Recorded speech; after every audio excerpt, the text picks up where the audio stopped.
Welcome to Hello Port Miami. I'm your host, Tom Dunn, and on Citizens Forum today, it's the city manager, Rod Butler, and myself. Welcome, Rod. Mr. Dunn, hello.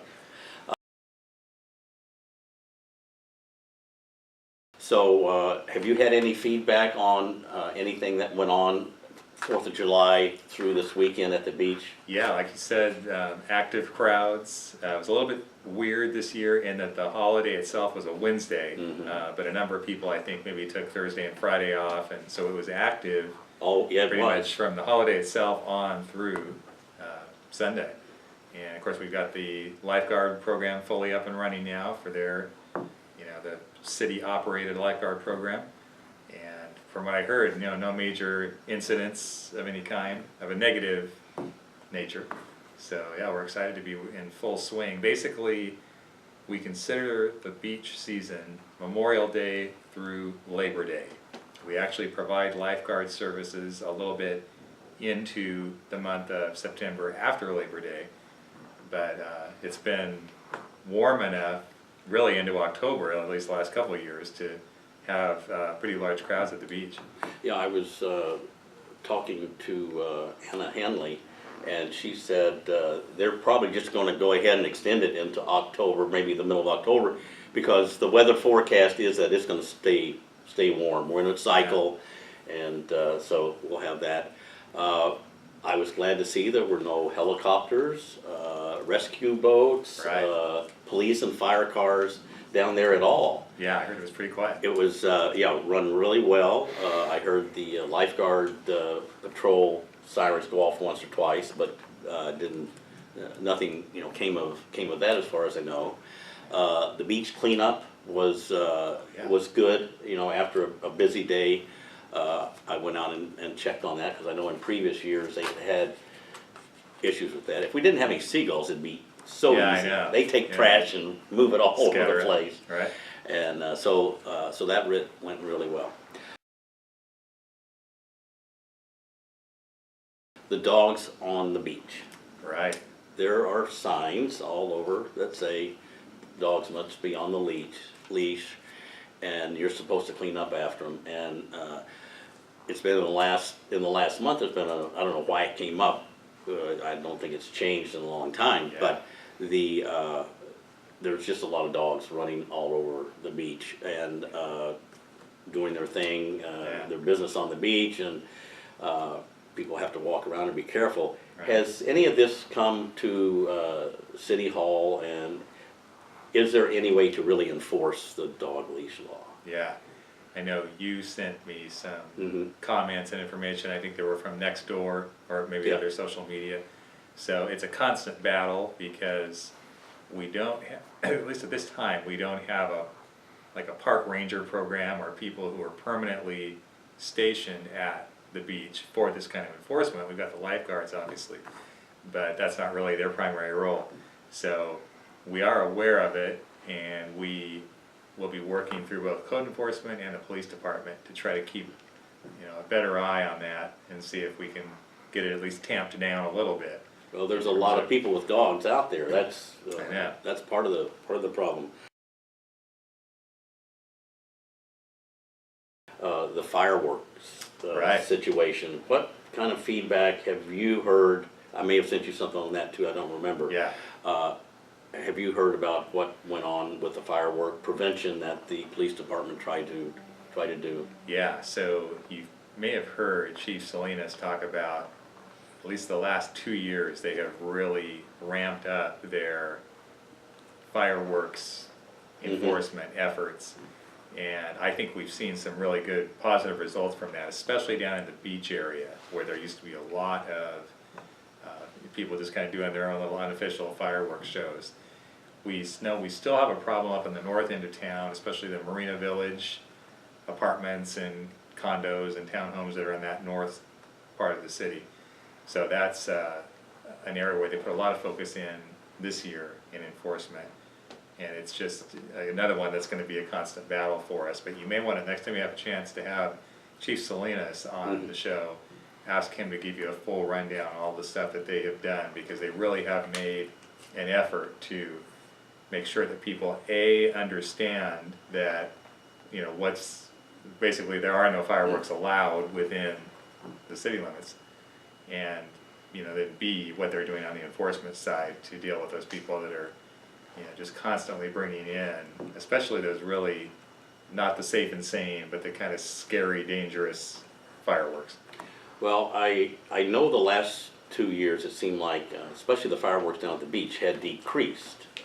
Yeah. Somebody was doing their own shows out there, Yeah. but it was back this year. Oh, wow. There was, were you around or did you go out of town? Let's see, I was out of town on the 4th. Yeah, So- they had, it looked like somebody was just off the beach or right down at the end of the beach, the big Wow. ones, you know, Okay. maybe a dozen of them. Huh. And there were sounds all over the place, more so than what I've heard in the last couple of years. Ah, So interesting, okay.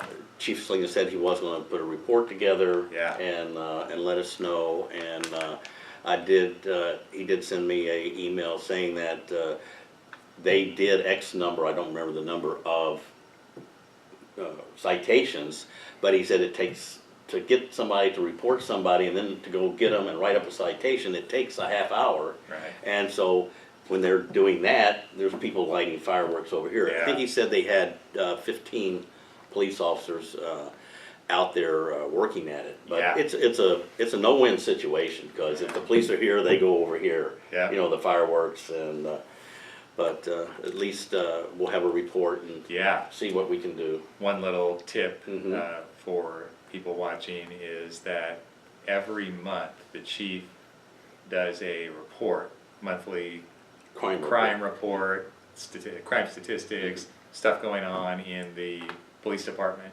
So that will be given in this month of July, as we're taping this. That'll be on Monday, July 16th, during the regular city council meeting that starts at 6:30 p.m. The chief's report will probably be 7 o'clock-ish, I'm estimating right now. But that's something that I would imagine he will have a fireworks. He said he update. said he would on the 16th. Yeah. And usually he sends me a let's say a YouTube link that I put on Port Winnie News Right. that people can, you know, go to and see his PowerPoint type great. of display. So we're doing Okay. that.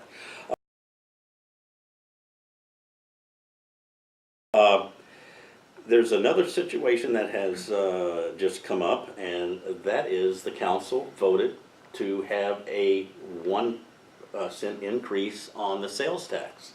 Can you give us a little bit of the scenario of how this came about, and what the citizens need to look into about how it's going to work, and they're going to have to vote on it whether they want it or not? Sure, yeah, so really over the last 1.5 to 2 years, the city council's been working hard on trying to get our general fund budget fixed. So we've had a situation, really the last 10 years or more, where most years we have spent more in from the general fund than we take in revenue. There have been a few years where we've had more revenue than expenses, but general fund is all of your basic bread and butter services, police department, parks, street maintenance, all the public landscape maintenance, the beach park maintenance. That's all, the cost for taking care of that comes out of the general fund. So we've got to get to a situation where every year we are bringing in at least as much money in revenue as we're spending.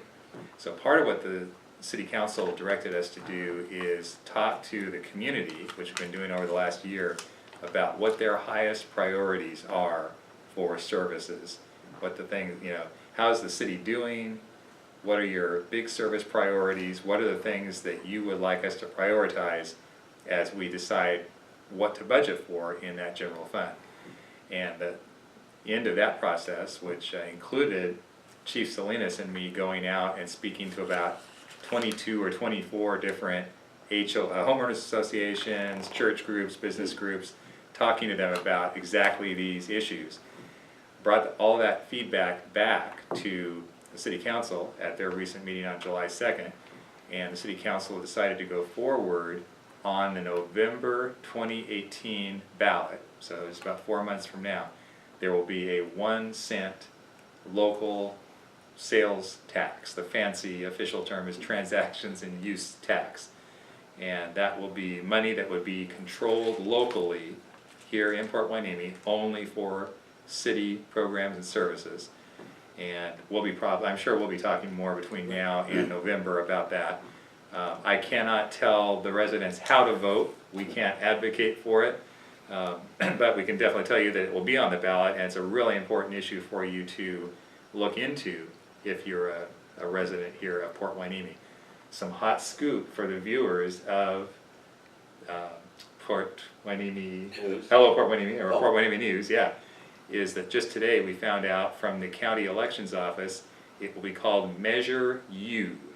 So be watching your ballots for Measure U, and that will be the measure on the ballot that is focusing on this 1 cent sales tax, and only voters in Port Hueneme will be voting on that. It doesn't have anything to do with Oxnard, Camarillo, any of the other cities. If I remember hearing correctly, the structural deficit is roughly $1 million a year. Right. That's what the city spends more than what they have.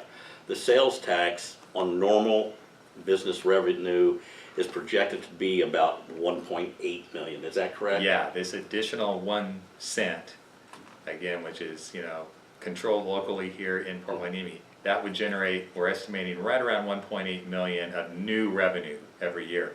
The voters actually approved back in November of 2008 a ½ transactions and use tax or sales tax here, and that has been very helpful to us. That one generates about $900,000 to $1 million a year, again, just for programs and services in Port Hueneme.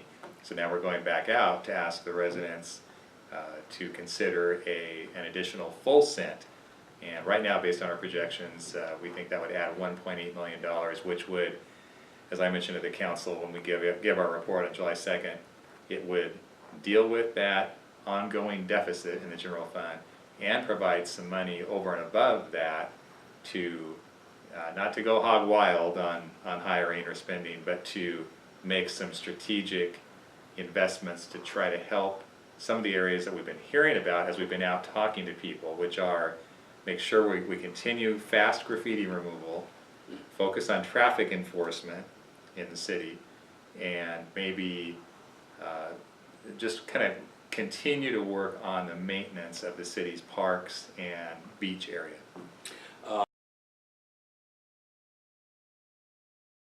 We currently have, as this is being taped, 3 dispensaries open. So Freedom First, Skunk Masters Freedom First up on North Ventura Road was the first out of the gate, and then Hueneme Patient Consumer, it's funny, they just changed to Collective. I think it used to be Co-op and now it's Collective. They are on Channel Islands, 3rd floor of the Hardy Mall building, and they were second to be open. And then just recently, over the 4th of July weekend in fact, DBO Investments, which does business as From the Earth, the From the Earth dispensary, they are open now, and they are in basically really the same building as Freedom First, Skunk Masters, the Tatum family that was first out. Both of those are operating in the same building now. So we have 3 up and running. City Council has approved 7 so far, but the other 4 are in different stages of their construction process, getting ready to open. So, they'll be opening between now and the end of the calendar year 2018. Well, we have a lot of things to keep the people informed on, and I want to thank you for your time and coming in, and thank you for watching, and we'll see you on our next show in August.